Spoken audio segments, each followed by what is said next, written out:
We want you to begin to feel the power of your asking and the importance of your asking. And we want you to stop feeling embarrassed about the desire that is constantly born within you, and stop trying to stifle it as if there is something wrong with you, that you are greedy or selfish, and accept once and for all that this is the way the entire universe is established.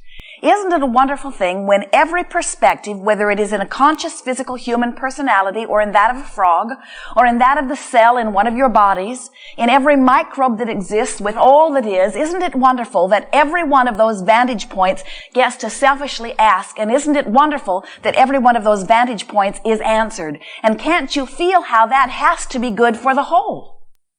Wouldn't you rather make your decisions about what is important to you rather than having some governing body make the decisions for you? Don't you think that you are in a better place of identifying what you want? And don't you think that when you ask from your perspective that you have a better probability of getting the results that you want because you are asking from a more personal perspective? Of course that's what you think.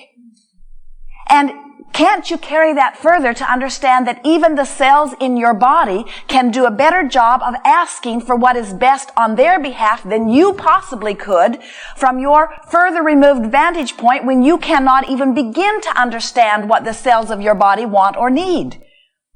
Doesn't it make you want to just sort of get out of the way and accept that the cells know and let them ask? Doesn't it make you want to offer no resistance whatsoever so that the cells can ask and source can answer? And if the cell thrives, doesn't it make sense that if that cell and the other trillions of cells in your body are individually thriving, don't you think you will too?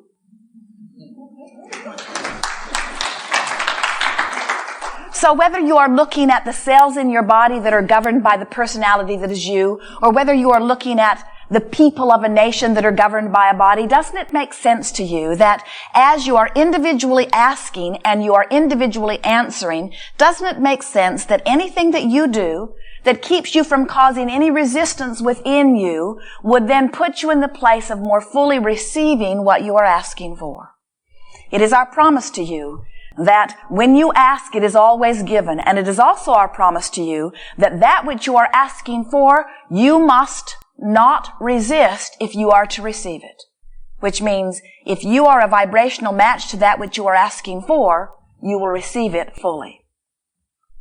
Esther has been listening to us offer the analogy of the radio signals or the satellite signals for some time.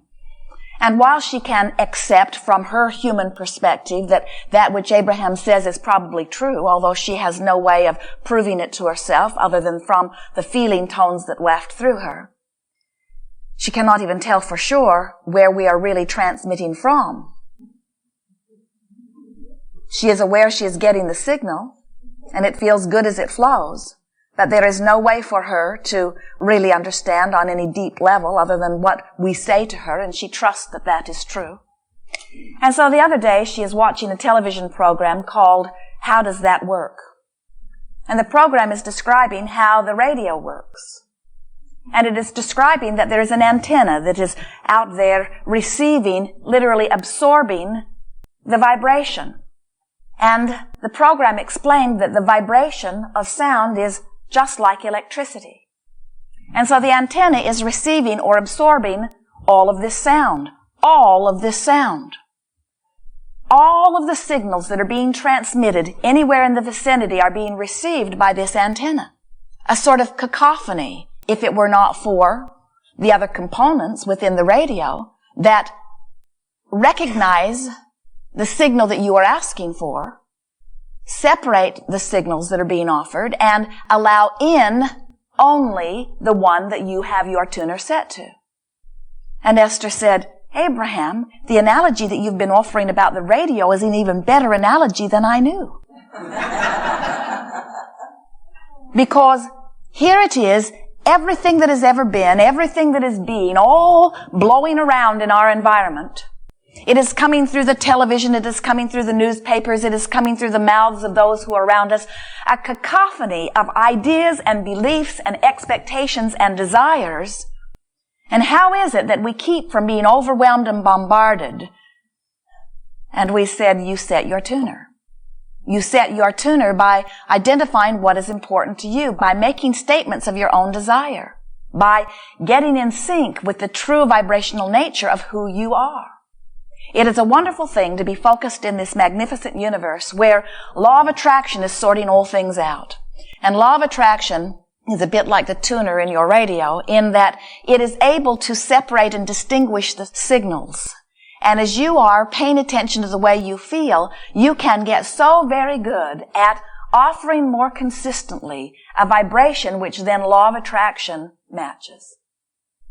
If you are utterly objective or eager to soak up all information on all topics that's being offered, then you are living a sort of chaotic life. And of course, it's not in your nature to do that because while you are a multifaceted being, you are more singularly focused as you are here in this physical body. You cannot think a great number of thoughts at the same time. So what happens to you as human perceivers, as powerful creators, whether you are doing this deliberately or whether you are doing it by default, as you focus here, then here, then here, as you remember something or as you observe something or as you imagine something or as you converse about something, you offer these radio signals that for the time of your offering become your point of attraction or your point of deciphering all of those signals that are out there. They become your point of receiving. As you are standing in your physical now and you are aware of the way you feel and you are interested in feeling good so that you are deliberately making the choices of what you give your attention to, whether it is a past, present, or future thought. As you make those decisions about where you direct your thoughts based upon how they feel, then you begin to activate within yourself the vibration that is truly in keeping with who you really are, and you filter out all the stuff that doesn't match that. And that is what true thriving is. It is getting in sync with the true nature of your being, so that anything that is not in keeping with the true nature of your being is filtered out. The true nature of your being is simply one who thrives, one who experiences well-being, one who expands in joy. So as you stand in your now, what you're offering vibrationally now is your point of attraction. But you did not just learn that vibration just now. You've been picking it up and practicing it, fine-tuning it as you've been responding to your environment. Now, law of attraction says that which is likened to itself is drawn. And law of attraction is the most powerful law in the universe, really the only one worth talking about, because what law of attraction says is when you're offering a signal, that's the signal that you're going to receive back. As you have been offering many different signals, then how do you know what's going to represent your strongest signal? What is your strongest signal? Well, it's the one that you are offering most powerfully now. It's not the one that you have offered before, and it's not the one that you will offer in the future. It's the one that you are offering now. Well, how do you know what signal you're offering now? Well, logic tells you the signal that you are probably going to offer now is the signal that you've been practicing most recently. So, Abraham, is what I'm offering now the culmination of all that I have offered? No. What you're offering now is what you're offering now.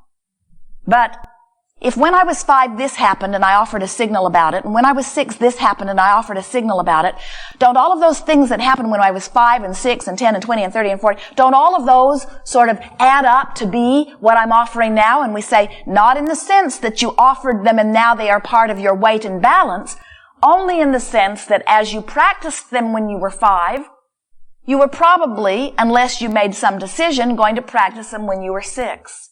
And when you practiced it when you were 6, you're probably going to practice it when you're 20. Not because you can't help it, but because we're pausing for drama.